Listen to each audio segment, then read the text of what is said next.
लूका 4 अध्याय के पद संख्या 43 में आएंगे 43। प्रभु यीशु ने स्पष्ट किया, यह जरूरी है कि मैं अन्य नगरों में भी जाकर परमेश्वर के राज्य का सुसमाचार दूं, क्योंकि मुझे इसी उद्देश्य के लिए भेजा गया है। क्योंकि मुझे इसी उद्देश्य के लिए भेजा गया है। आज हम लोग समझेंगे उद्देश्य में जीवन बदलने का सामर्थ्य है। कई लोग बोलते हैं ना, मेरी लाइफ सूखी है, ढीली है। तुमको सिर्फ प्रभु यीशु में अपने जीवन के उद्देश्य को जाना है, फिर देखो जीवन में कितने जबरदस्त, कितने भारी, कितने ज्यादा परिवर्तन आते हैं। आमीन। उद्देश्य को क्या बोलेंगे? उद्देश्य है परमेश्वर द्वारा बनाए गए योजना के लिए जो उसने हमारे रचने से पहले हमारे लिए बनाया। सो वो लाइफ में ब्लैंक स्पेस रहेगा ही रहेगा उस व्यक्ति का जिसको वो उद्देश्य नहीं मिला। पैसा सेटिस्फाई नहीं करेगा, तुमको प्रेयर भी सेटिस्फाई नहीं करेगा, तुमको चर्च भी सेटिस्फाई नहीं करेगा। ये रीजन है कि जब हम पहले नया जन्म पाते हैं हमको बहुत आनंद आता है, राइट? हमारा आनंद और हमारी शांति शब्दों के बियॉन्ड है, बट थोड़े समय बाद हम वापस खाली हो जाते हैं और एक अजीब बेचैनी रहती है। कितने लोग इस फेज से जा चुके हैं? एक अजीब घबराहट। हमने पिछले मैसेजेस में इस बारे में समझाया कैसे वो ब्लैंकनेस रहती है हार्ट में। हम क्या मिस कर रहे हैं? I mean, क्या चीज हम पिन पॉइंट नहीं कर पा रहे, लेकिन कुछ हम मिस कर रहे हैं। फिर उसको खोजो। एक पागलपन होना चाहिए, जुनून होना चाहिए, प्रार्थनाओं में, वचनों के द्वारा, काउंसलिंग में समझे कि अब क्या चीज हमको बेचैन करे, क्योंकि अब हम मसीह यीशु में हैं। Location matters. जैसे समझो दुनिया में भारत। अब भारत में कहां रहना है? भारत में सही जगह। आप भारत में कहां आपको रहना है? अब आप मसीह यीशु में, लेकिन आप कौन से अंग है? आपका कार्य क्या है? यही रीजन है लोग प्रभु यीशु को व्यक्तिगत रूप से जानते हैं। स्टार्ट है ये सेटिस्फैक्शन की, ये जॉय की स्टार्ट है, ये शुरुआत है एक संतुष्ट और पूर्ति वाले जीवन की। लेकिन उसके बाद थोड़े समय बाद एक ब्लैंकनेस। अब क्या? इसके बाद क्या? What is next? सबको एक मीनिंगफुल लाइफ जीनी है। जैसे कभी कोई आप कड़ा शब्द पढ़ते हैं ना, जैसे उदाहरण पे कोई बहुत कड़ा शब्द जैसे अभी हम लोग बोल दे, तो आप बोलेंगे इसका मतलब क्या है? और खासकर जब हम लोग बाइबल पढ़ते हैं, अभी कुछ टीचिंग्स में दूंगा, मैं बताऊंगा कि ओरिजिनल वर्ड में और जो वर्ड ट्रांसलेट किया गया मीनिंग कैसे चेंज हो जाता है, क्योंकि वर्ड्स का पावर है। समझिए वो जीवन जो योजना में नहीं है, एक ऐसे शब्द के जैसा है जिसका मतलब नहीं मालूम, और हम चिंतित है ये इतना कड़ा शब्द हमारे जीवन का है, इसका मतलब क्या है? तो आप डिक्शनरी खोलेंगे राइट? स्ट्रॉन्ग लेक्सिकन, ऑक्सफोर्ड, आप डिक्शनरी में उसका मीनिंग देखेंगे, उसके पर्यायवाची देखेंगे, आप समझने की कोशिश करेंगे व्हाट डज दिस मीन। हर विश्वासी को अपने जीवन में अपनी लाइफ मीनिंगफुल चाहिए। पॉइंट ये है कि हम चर्च जा रहे हैं, बहुत से लोग असेंबली में मौजूद हैं, बहुत से लोग प्रेयर कर रहे हैं, बहुत से लोग वो सारी चीजें कर रहे हैं जो उनको करनी चाहिए, और लगभग हम लोग सब क्या क्लेम करते हैं? कुछ भी प्रॉब्लम आने से हमारा दिल तो साफ है, तो हम लोग सारी सफाई के बाद ये बात बोलते हैं, बट समवेयर हम मीनिंग मिस कर रहे हैं। एक खालीपन है। जब वो खालीपन हो हमको उसको खोजना है, क्योंकि भाग्य मसीह यीशु में ही पूरे होते हैं। आमीन। वही रास्ता है, वही मार्ग है, वही सत्य और जीवन, और कोई रास्ता है ही नहीं। वही सत्य है। कोई बोलेगा मैं सच बोल रहा हूं, नहीं, बात खाली सच की नहीं, सच एक स्पिरिट है। उस दिन जब पौलुस को और सीलास को, जब वो प्रचार कर रहे थे, पौलुस और सीलास, तो वो और लड़की उसके पीछे पीछे जाके बोल रही थी, ये है जीवित परमेश्वर के दास जो हमको उद्धार का रास्ता दिखा रहे हैं। तो वो तो सच बोल रही थी, राइट? लेकिन सच का आत्मा उसके अंदर नहीं था। सच एक स्पिरिट है, सत्य का आत्मा है। वो मसीह यीशु में ही जीवन की भरपूरी है, फुलफिलमेंट उसी में है। आमीन। वो डेस्टिनी बिल्डर है, डेस्टिनी फिनिशर है। ठीक है, प्रभु यीशु की ओर नजरें करके जियो। किसको देखना है हम लोग को?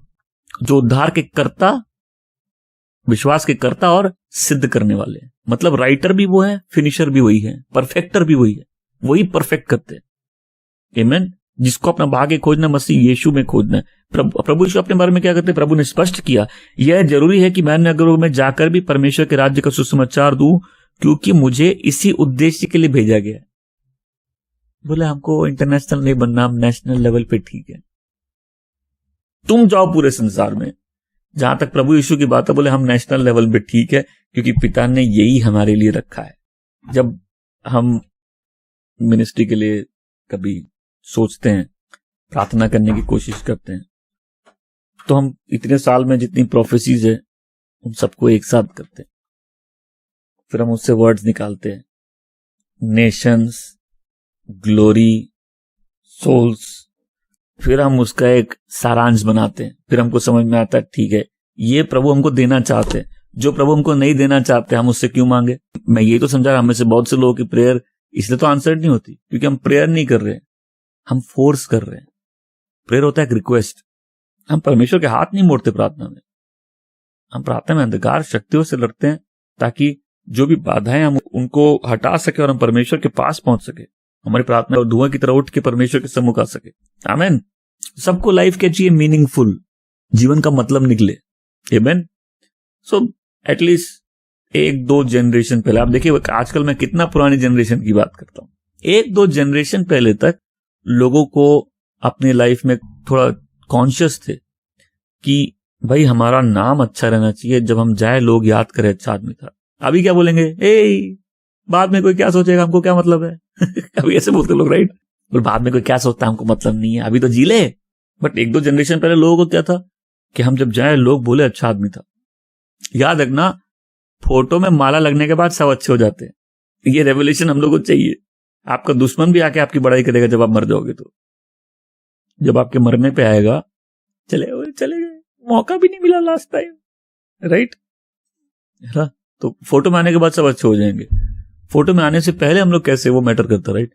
सो कुछ जनरेशन पहले लोगों का था कि भाई नहीं, हम मरेंगे, हमारा नाम अच्छा होना चाहिए। अभी ऐसा कुछ नहीं है। आदमी अपने आप को देखता है, अपने जीवन को जब परमेश्वर में समझने लगता है, उसके माइंड में होता है कि हम इस लाइफ को बेस्ट कैसे जी सकते हैं। अब मैं जब भी कुछ करता हूं, मेरे माइंड में यही बात रहती है, चलो हम कर रहे हैं, हम अपनी लाइफ का बेस्ट निचोड़ कैसे निकाल सकते हैं, जो हम जी रहे हैं उसको बेस्ट वे में कैसे जी सकते हैं, जो हमको करना है उसको हम बेस्ट वे में कैसे निकाल सकते हैं। क्योंकि मरने के 1000 तरीके हैं, नरक जाने के लाखों तरीके हैं, जीने का तो एक ही तरीका है, राइट? हम उसको बेस्ट कैसे जी सकते हैं, हम अपनी लाइफ को मीनिंगफुल कैसे बना सकते हैं।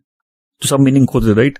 स्कूल ऑफ ट्रेनिंग में मैं कई बार लोगों को सोचने मजबूर करता हूं कि तुम पहले बताओ तुम कैसे याद किए जाना चाहते हो। क्योंकि हम लोग जीने की इतनी होड़ में हम लोग भूल जाते हैं, एक दिन रहेगा आप जब नहीं जी रहे होंगे और लोग आपको आपकी लाइफ के कारण याद करेंगे, राइट? मैं कुछ किताबें पढ़ता हूं लोगों के बारे में, उनके जीवन के बारे में जब सुनता हूं ना, मैं प्रभु को उनकी यादों के लिए धन्यवाद देता हूं कि क्या ब्लेस्ड है उन लोगों की मेमोरी कि पृथ्वी में ऐसे लोग चले थे। आज बताऊंगा, पृथ्वी कुछ लोगों के लायक नहीं थी, लेकिन परमेश्वर उनको जीने दिए। यहां पॉल को परमेश्वर ने बोला कि तुम मेरे खातिर, तुमको बहुत सताव मिलेंगे। तो परमेश्वर ने क्या बोला? अपना उद्देश्य बता दिया उसको और उसको अनुग्रह दिया। जो जीवन परमेश्वर ने हमको जीने के लिए बुलाया, उसका अनुग्रह भी देते वो। आमीन। तो वो व्यक्ति मार खाया, तो कोई मार नहीं खाया बोलेगा अरे भाई अब तो मार नहीं खाया, उसकी जितनी मार खाएंगे तभी हम स्वर्ग जाएंगे। नहीं, ऐसी बात नहीं है। आशीषे, रिवॉर्ड्स मार खाने में नहीं है, बात सुनने में। किसी को बात सुन के मार खानी है, किसी को बात सुन के मार से बचना है। जब हम कुछ करते हैं ना, लोग पूछते हैं ना किस उद्देश्य से कर रहे हो भाई, राइट? तो हम सब जीवन में क्या खोज रहे? उद्देश्य, पर्पस। ये पर्पस अपने आप में लाइफ चेंजिंग है। ये वो बात है जो परमेश्वर ने सबके दिलों में रखी है और लोग उसी को खोजते हैं ताकि जीवन की पूर्ति हो जाए। अब कई लोगों का उद्देश्य है उनके बच्चे अच्छे निकले, अच्छा उद्देश्य, राइट? और इन अ सेंस ये हर माँ बाप की बुलाहट है कि बच्चे अच्छे निकले, राइट? बिना माँ बाप के बच्चे कैसे अच्छे निकल सकते हैं ना? तो जब बच्चे अच्छे निकल जाते हैं और ये लोग बुढ़े हो जाते हैं, क्या बोलते हैं? सुकून है, बड़ी शांति है, बच्चे हमारे अच्छे निकल गए। बच्चे दुष्ट निकलते, आदमी की बॉडी छोड़ना ही नहीं चाहते। वो देखते हैं हम लोग थोड़ा और जी ले, क्योंकि बच्चा ना समझे। पेरेंट्स चाहते हैं ना उसको बचाए, उसको प्रोटेक्ट करे, जितने दिन तक उसको बचा के रख सके बचाए। नहीं तो माँ बाप के भी प्राण नहीं छोड़ते। माँ बाप के उद्देश्यों में एक उद्देश्य है कि बच्चे हमारे अच्छे निकले। कितना सेटिस्फाइंग है जब वो हो जाता है। तो आदमी बच्चों के लिए जब कष्ट पाता तो ये हमारा उद्देश्य मतलब बच्चे पैदा किए, अभी बच्चे किए, अभी तो गलती से प्रेग्नेंट होकर पूछे अबॉर्शन कर सकते कि नहीं। पहले तो प्रभु बहुत स्ट्रिक्ट थे। एक बार ऐसे सोचो, पुराने विधान में अगर प्रभु कैसे थे स्ट्रिक्ट एकदम, पहाड़ कोई छुएगा मर जाएगा। जब मूसा को बोले ये इससे बाहर नहीं जाए, एक जन ने उस बादशाह के संदूक को छू दिया, वो वहीं मर गया। कोई स्वर्गवाणी नहीं मर गया, नहीं। मैं यही बोलता, देखो जैसे बाइबल में हम पढ़ते हेरोद मर गया, अनानियाह सफारा मर गया। अभी तुम पेपर में पढ़ोगे लिखेगा कि सामने वाला जिम गया था मर गया। लेकिन बाइबल में कुछ स्टोरीज बहुत अलग ढंग से लिखी है। चर्च में 2 लोग मर गए, चर्च सर्विस के दौरान 2 लोग मर गए। बाइबल में अलग से लिखा, परमेश्वर मार दिया उनको। पीछे की स्टोरीज लोग नहीं समझते, राइट। हेरोद मर गया, नहीं, परमेश्वर ने हेरोद को मार दिया। और हम लोग बहुत सिलेक्टिवली रीडिंग करते हैं। हम लोग को वही पसंद जो हम लोग जैसा वर्ल्ड व्यू है, जैसा हम लोग गॉड, हम लोग को मूर्ति चाहिए, गॉड नहीं चाहिए। एक्चुअली सही बोल रहा हूं। मूर्ति और जीवित परमेश्वर में क्या फर्क है कि लोग मूर्ति अपने हाथ से बनाते हैं और परमेश्वर ने हमको अपने हाथ से बनाया। आपको देखो जैसी ब्लेसिंग चाहिए आप वैसी मूर्ति बना लोगे, इसलिए हर एक्टिविटी के लिए गॉड है, बट जो लिविंग गॉड है कई बार हम चाहते हैं वो हमारे फ्रेमवर्क में फिट हो, तभी हम बाइबल भी वैसी पढ़ते हैं। अभी हम न्यू टेस्टामेंट में हमको पास्टर ने बोला सब ग्रेस है, कुछ भी हमको करना ही नहीं है, हम कहीं रिस्पॉन्सिबल ही नहीं है। ऑब्वियसली ग्रेस है, फॉरगिवनेस है, गॉड की मर्सी है। तो हम लोग को वो परमेश्वर चाहिए जो हमारे माइंड के अनुसार हो। हम उस परमेश्वर को जानना नहीं चाहते। और आज जब हम प्रार्थना कर रहे थे, क्या बात कि परमेश्वर के अपने आप को हम पर प्रकट करना ही जीवन में अद्भुत बदलाव लाता रहता है। जब परमेश्वर अपनी रेवलेशन हमको देते, हम उस जीवित परमेश्वर को जानने लग जाते हैं। आमीन। अब देखिए उदाहरण के तौर पे पिछले 4 महीने से जब से मैं परमेश्वर से भय करने की बात कर रहा हूं, परमेश्वर के उस दूसरे रूप के बारे में बात कर रहा हूं। आप बोलेंगे परमेश्वर के 2 रूप है, नहीं, बहुत सारे रूप है। और जब आप इनको कलेक्ट करते हैं, आप उस परमेश्वर को जानने लगते हैं, तो कितने लोग सीरियस हो रहे हैं बिकॉज वो रेवलेशन, परमेश्वर का अपने आप को हम पर प्रकट करना ही हमारे जीवन को चेंज करता है, हमारी लाइफ को शेप करता है। आमीन। तो हमको अपनी लाइफ मीनिंगफुल चाहिए, और मीनिंगफुल नहीं हो सकती जब तक हम अपने जीवन को मसीह यीशु में खोज नहीं ले। हमको मालूम है हम मसीह यीशु में कौन है, हमने अपने आप को खोज लिया उसमें, फिर हम अपनी लाइफ दे देते हैं उस अनुसार जीने के लिए। लोग इनफैक्ट सुसाइडल भी हो जाते हैं अगर ऐसी खाली जीते रहे तो। कई बार आराधना में बताता हूं, लोग दिन भर शॉपिंग करके रात को सुसाइड कर सकते हैं, लेकिन लोग आराधना करके ऐसा नहीं करते। सुसाइडल लोग भी उस समय ठीक हो जाते हैं क्योंकि परमेश्वर की उपस्थिति से आए। लोग पीने लग जाते हैं। कोई चीज बहुत ज्यादा करना अपने आप में भी एक डिप्रेशन का साइन है। आपका मुंह है, आप भी पी सकते हो, तो सिर्फ मुंह होने से आदमी थोड़ी ना पीता है। सामने वाला पिया, राइट, तो वो पिया, आप क्यों नहीं पिए? मुंह तो दोनों के पास है, लेकिन एक के पास एक अलग रहा है, दूसरे के पास अलग रहा है। एक को उद्देश्य मिल गया। जब आपको उद्देश्य मिल गया, आप बहुत सी जगह नहीं जाओगे जहां दूसरे जाते हैं। तो संकीर्ण है वो मार्ग जो जीवन की ओर ले जाता है, आप उसमें क्यों चलोगे? आपको उद्देश्य मिल गया, आपको रास्ता मिल गया। और मैं प्लीज बोल रहा हूं, प्रार्थना करिए अपने घर वालों के लिए, लेकिन जबरदस्ती कर सकते हो। जीसस कोई गोली है, आप खिला दो, लो खाओ, प्लीज खा लो, प्लीज आप मुझसे प्यार करते हो, एक गोली ले लो, देखो बहुत राहत मिलेगी, लाइफ में बहुत अच्छा फील होगा। कर सकते हो सब। और फिर एक इसको वार्निंग की तरह बोल रहा हूं, अगर ऐसे ही लाइफ खराब करते रहे, भाग्य खतरे में। कुछ लोग पीने लग जाते हैं, कुछ लोग जादू टोने में चले जाते हैं, कुछ लोग जीवन में हर भोग विलास में चले जाते हैं। अब इसको ऐसे समझाऊंगा, कई लोग बोलते हैं आप अपनी टेस्टिमनी बताइए, तो मतलब हमारी टेस्टिमनी यीशु प्रभु है। लेकिन अपनी टेस्टिमनी का एक अंश बताता हूं कि बचपन से हमको शांति चाहिए थी, बस पैसा वैसा सब था, सब कुछ था लाइफ में, शांति नहीं थी। हमने अशांति, टेंशन अपने अंदर नहीं, अपने चारों ओर ऐसी देखी है। हमको शांति कहां से आती है वो जानना था। तो ऑब्वियसली शांति की खोज में आदमी क्या करता है? बहुत कुछ करता, राइट। हमने सब कुछ समय से पहले किया, बहुत कुछ किया, वो सेटिस्फैक्शन जो सोल में आता नहीं मिला। जिस दिन प्रभु यीशु को जाने, हम बोले इट इज फिनिश्ड। ये रेस, ये जो दौड़ है शांति पाने की, ये सबसे पहले पूरी हो चुके।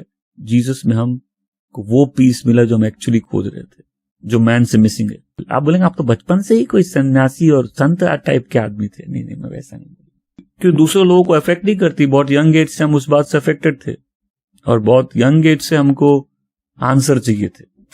और हम हमेशा लोगों को बोलते हैं क्वेश्चन सही है तो आंसर सही मिल जाएंगे, क्वेश्चंस राइट होने चाहिए। आमीन। कई बार हम लोग लाइफ को देखते हैं और फिर जैसे जीना चाहते हैं या जैसे जी रहे, जैसे चल रहा है वैसे चल रहा है। तो कई लोग अपने पूर्ति के लिए बहुत सारे करियर्स करते हैं। अब आदमी क्या करता है? आदमी बहुत सारे काम करता है। आदमी काम करता है, उसको काम में उसकी पहचान है। तो इसलिए जब किसी आदमी का जॉब चला जाए या फाइनेंशियल डिफिकल्टी, उसके लिए बहुत डिप्रेसिंग है कि उसका काम ठीक नहीं चल रहा।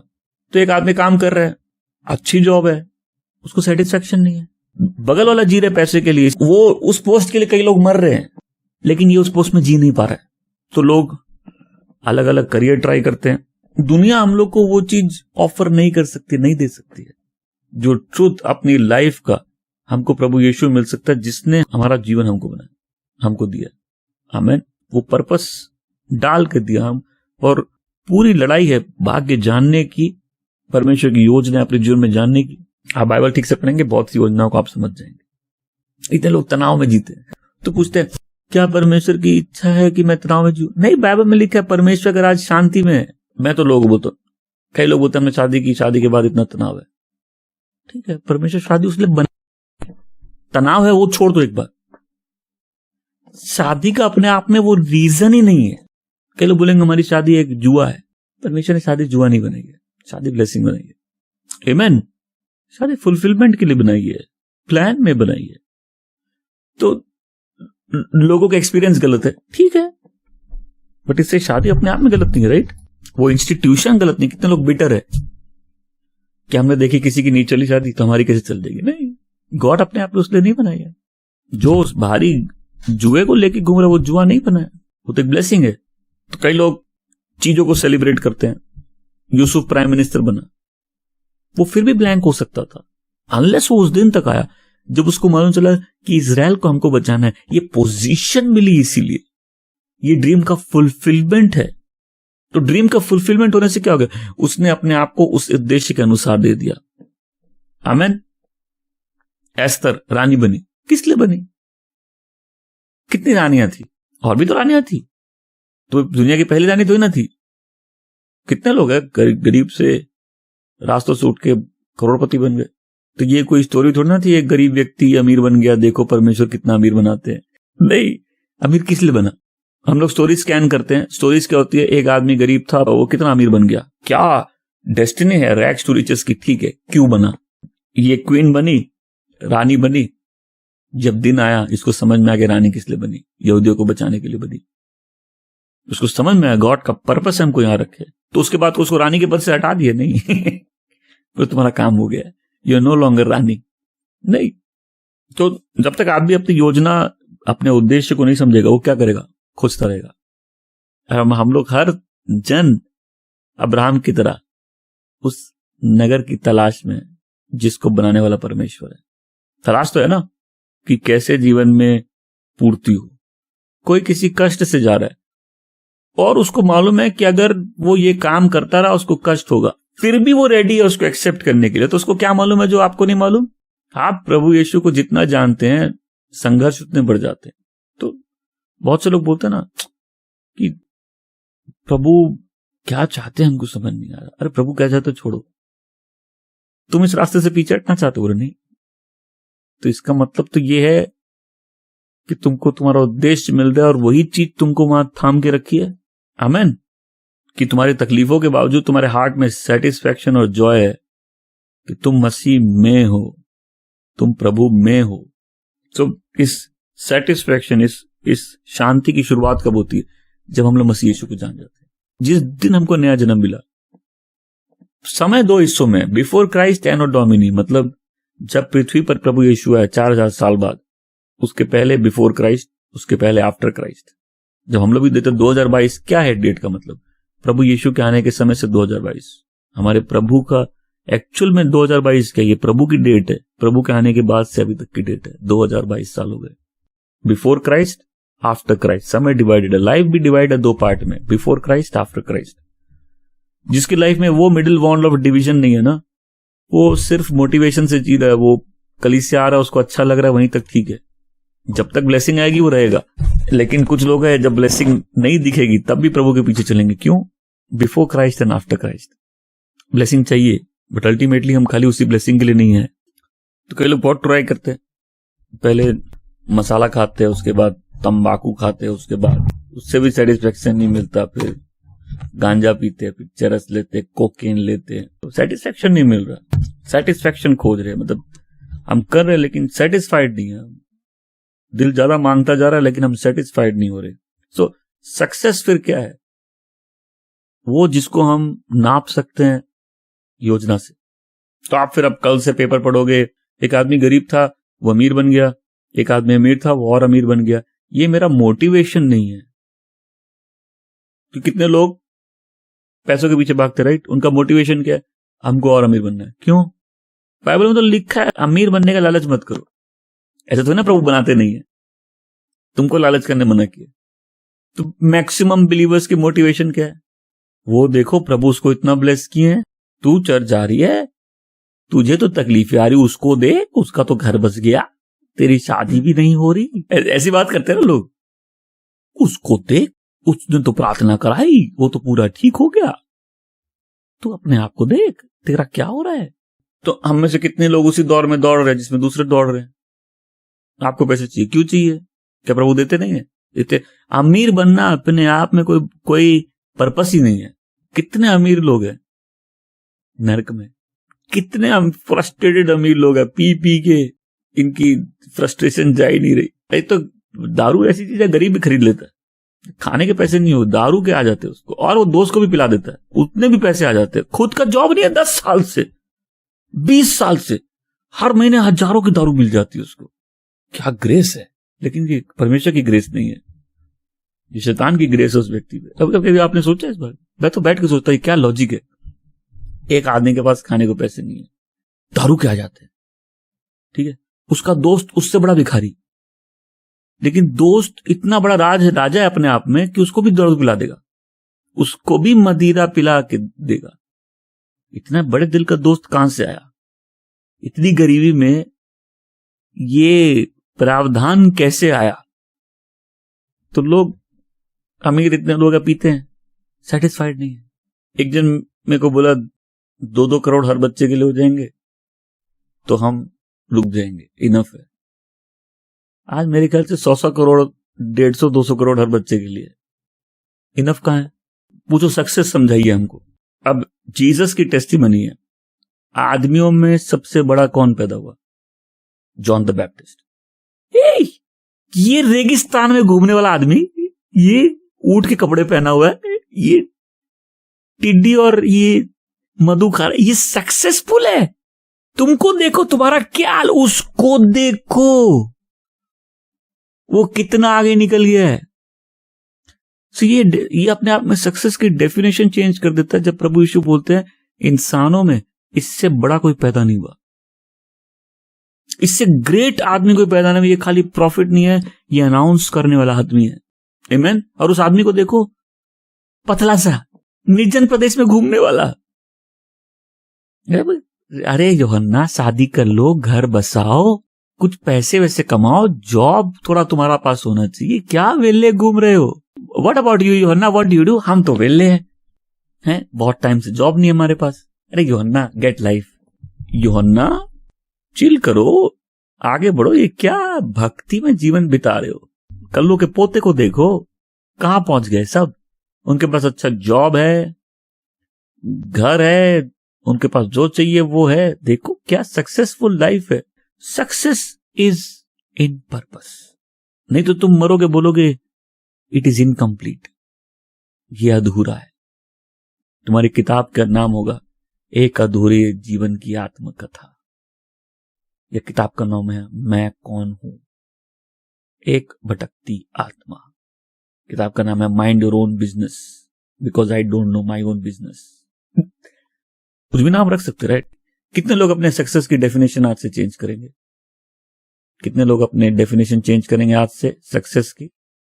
राइट? प्लीज दूसरों से मत सुनो, वो कितना सक्सेसफुल हो गया, वो कितना आगे बढ़ गया। नहीं, पैसा अपने आप में कोई मापदंड नहीं है सक्सेसफुल होने का।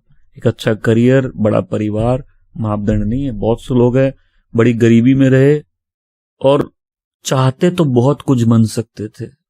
बड़ी गरीबी में रहे, बड़े सताव में जिए, अकेले जिए, जेल में रहे, मार खाए, गालियां खाए, तनाव में जिए, लेकिन बहुत सक्सेसफुल थे। कोई भी रिवॉर्ड अमीर बनने का नहीं है। आप MSc BEd है, आपके लिए कोई रिवॉर्ड नहीं है। आपको गवर्नमेंट जॉब लगी है, no reward in heaven for that. आपकी शादी हो गई, कोई रिवॉर्ड नहीं है उसके लिए। आई मीन करियर लाइफ का टाइमलाइन का कितना बड़ा ऑब्जेक्टिव है। शादी हो गई, होगी, कोई स्वर में कोई रिवॉर्ड नहीं है उसके लिए। उसको ताली दो, ताली बजाओ, शादी की है, इसलिए कोई रिवॉर्ड नहीं है। ये लाइफ में ये चीज जरूरी है, लेकिन इन चीजों के लिए कोई रिवॉर्ड नहीं है। तुमको लोग बोलेंगे उसके लाइफ को देखो, उसको देखो, वो कहां पहुंच गया। मैंने कितनी बार बोला, अगर मैं बोलूं अफ्रीका जाओ, आधे मुंह से बन जाएंगे। अगर मैं बोलूं अमेरिका जाओ, praise God, glory to God, hallelujah. American जैसे बोलेंगे प्रेज गॉड, हालेलुया। क्यों? गॉड अमेरिका में, अफ्रीका में नहीं है। कोई गॉड की विल में अफ्रीका जा सकता है, कोई गॉड की विल में अमेरिका जा सकता है। आपके पास सारे पैसे, आप न्यूयॉर्क में रहते हो, सबसे बड़ा घर हो, आप सुसाइड करके मर जाओगे, बीमारियों से मर जाओगे, टेंशन से मर जाओगे, पी के मर जाओगे, because you have not found your purpose. Purpose नहीं मिला तो नींद नहीं आएगी, पर्पस मिल गया तो भी नींद नहीं आएगी, पर्पस सोने नहीं देगा। तो एक जन इसलिए नहीं सो रहा कि उसके पास पर्पस नहीं है, दूसरा इसलिए नहीं सो रहा कि उसके पास पर्पस है। तो हर आदमी पैसे जोड़ता है, तो हर आदमी कहीं ना कहीं लाइफ में पैसे जोड़ता है घर बनाने के लिए। अभी दीवार खड़ी कर ली है, अभी छत डाल ली है, कोई रिवॉर्ड नहीं उसका। तो बोलो रिवॉर्ड नहीं तो हम करें नहीं, हम वो थोड़ी ना मना कर रहे हैं। उसका कोई पुरस्कार तो नहीं है, उसकी कोई शाबाशी तो नहीं है। शाबाश मेरे बच्चे, तुमने घर बनाया। फसल बहुत है, मजदूर कम है, लेकिन घर बहुत है। अभी लोग घर भी रेडी करने। पिता के पास बहुत जमीन पड़ी है। हमारे एक राजकुमार आया, पिता के घर में, पिता के पास बहुत से घर है, मैं जा रहा हूं तैयारी करने। तो जब हम लोग परमेश्वर के रिवॉर्ड सिस्टम को जी रहे हैं, अगर दुनिया में रिवॉर्ड चाहिए, हम लोग दुनिया के अनुसार जाएंगे। आप बोलेंगे क्या मैं करियर नहीं बनाओ? बनाओ ना, क्यों नहीं बनाया अभी तक? शादी नहीं करे, करो ना, क्यों नहीं किया अभी तक? विदेश नहीं जाए, जाओ ना, क्यों नहीं गए अभी तक? मना थोड़ी ना कर रहे हम, लेकिन इसका रिवॉर्ड नहीं हम समझा रहे। तो कोई तुमको, जब तुम अपने जीवन में परमेश्वर की योजना खोज रहे हो, कोई तुमको आके बोले उसकी लाइफ को देखो, बोले देखेंगे ही नहीं, हम देखते ही नहीं है। और प्लीज अपनी लाइफ का कंपैरिजन किसी और से ना करें। परमेश्वर आपकी लाइफ का कंपैरिजन आप ही की लाइफ से करते हैं। एक किताब निकालते हैं जो आपके लिए लिखी गई है, और एक किताब निकालते हैं जो आप लिख रहे हो। तो जब आपका कंपैरिजन आप ही से है, तो कंपैरिजन हम लोग दूसरे से कैसे कर सकते हैं?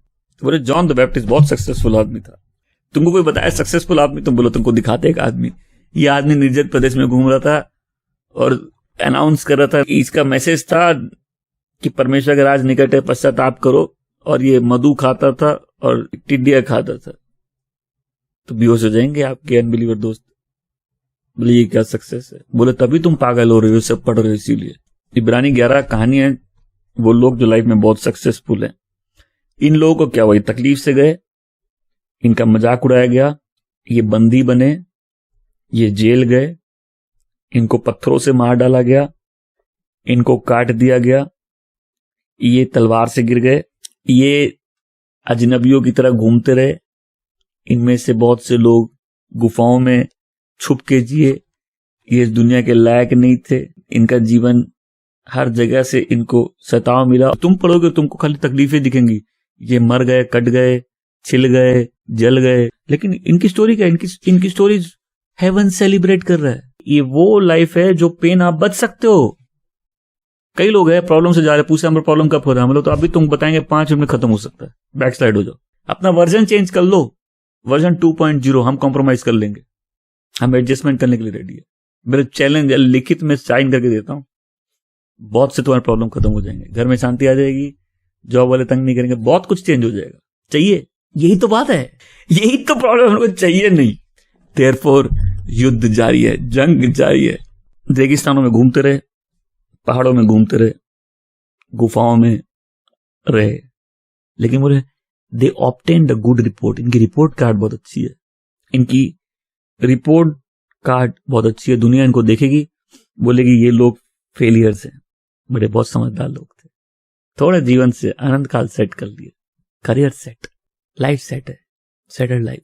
जब कोई एक बड़े सपने से आगे जीता ना, तो पहले कष्ट झेल लेता है बाद में आने वाली ब्लेसिंग्स के लिए, राइट। एक आदमी बचन कहता है कि एक मर्चेंट को, काम करने वाले को एक बहुत महंगा मोती मिलता है, वो क्या करता है, अपना सब कुछ बेच देता है ताकि उस मोती को खरीद सके। हम लोग भी उस मोती की तलाश में, हम लोग भी उस शहर की तलाश में जिसको बनाने वाला परमेश्वर है। कितने लोग अपनी लाइफ को ऐसी चीजों के लिए जी रहे हैं जिसका परमेश्वर के सामने कोई वैल्यू नहीं है। बहुत सी चीजें अच्छी है, ये अच्छा काम करते हैं, ये समाज सेवक है, ये है, ये बड़ा घर बना रहे हैं, इनसे मिलो, ये बड़ा फैक्ट्री बना रहे हैं, यहाँ 2000 लोगों को रोजगार मिलेगी, देखो तो तुम अप्रिशिएट करोगे, बोले आप तो बहुत अच्छा काम कर रहे हो। क्या मैं बोल रहा हूं ये काम अपने आप में गलत है? बिल्कुल नहीं, बट रिवॉर्ड नहीं है इसका, रिवॉर्ड आज्ञा पालन का है। आप ये सब करिए। जब बच्चा पैदा होता है ना, मैं फिर से बोल रहा हूं, इस बात को जितना अच्छे से समझोगे उतना जीवन को दिशा मिलेगी। जब बच्चा पैदा होता है वो एक भाग्य लेके पैदा होता है और आत्मिक जगत में वो एक रोशनी की तरह दिखता है, उसका भाग्य। सारी लड़ाई है भाग्य को बर्बाद करने की, ताकि तुम वो लाइफ नहीं जी सको जो जीवन तुमको परमेश्वर ने जीने के लिए बुलाया है। आमीन। सो हमको नया जन्म मिला, ये शुरुआत है परमेश्वर की योजना में आने का। जितने गॉड के प्लान है सब मसीह में, मसीह के बाहर कुछ नहीं है। इब्रानी 11 में आओ, ये लोग बहुत अच्छे थे दुनिया के लिए, ये दुनिया इनके लायक नहीं थी। पावरफुल लाइन है, राइट। और कितने सताए हुए, कितने तकलीफों में बाय फेथ ओवरकम करने वाले दुनिया को, लेकिन दुनिया इनके लायक नहीं थी, इनकी बुलाहट बहुत ऊंची थी। इसलिए प्रभु प्रकाशित वाक्य में एक कलीसिया को बोलते तुम अमीर हो लेकिन गरीब हो, दूसरे को बोलते तुम गरीब हो लेकिन अमीर हो। तो कुछ लोग सिर्फ अमीर बनना चाहते हैं, प्लेन ट्रूथ, सिर्फ अमीर बनना, ये उद्देश्य है। क्या आपने परमेश्वर की योजनाओं को अपनी लाइफ में डिस्कवर किया है? योजनाएं सिर्फ लोगों के लिए नहीं होती, घरानों के लिए होती है, राष्ट्रों के लिए होती है, शहरों के लिए होती है। जो प्रार्थना होती है योजना के अनुसार होती है। मां की पेट से याकूब और ईसो पैदा हुए, ये 2 लोग नहीं थे, 2 राष्ट्र थे। अब्राहम को बोले तुम में राष्ट्र आशीषित होंगे और राजा और राष्ट्र तुमसे निकलेंगे। योजनाएं कलीसिया और मिनिस्ट्रीज के लिए होती है, तो प्रार्थना उसी योजना के अनुसार होती है। तो क्या होगा जब हम अपने योजनाओं को डिस्कवर करेंगे? नंबर 1, यदि आप योजनाएं जान जाएंगे, आप लाइफ में सीरियस हो जाएंगे, आप समझदार हो जाएंगे, आप सोबर हो जाएंगे। सोबर क्या? सोबर को डिफाइन कैसे करें? कभी कब्रों को देखिए, कब्र बहुत सोबर है, कोई पागलपना नहीं है, नो हैंकी पैंकी, एकदम साइलेंट और शांत सोबर है। कोई लड़की जा रही है, चिल्ला रही है, जोर से बात कर रही है, जोर से हंस रही है, इसको सोबर नहीं बोलेंगे, राइट। सोबरिटी, सादगी, आप में एक सादगी आ जाएगी, सिंप्लिसिटी आ जाएगी, एक सोबरिटी आ जाएगी, आप सीरियस हो जाओगे बिकॉज आपको पर्पस मिल गया है। आमीन। आपके पास कुछ है अपने जीवन में उस दिशा में जाने के लिए, उस जगह अपने पूरी जोर लगाने के लिए। नंबर 2, परमेश्वर के सिद्धांतों का आप आदर करने लग जाएंगे। तो जहां भी लोग परमेश्वर की योजना समझते हैं ना, वो फिर परमेश्वर के प्रिंसिपल्स को वो ऑनर करने लग जाते हैं। आमीन।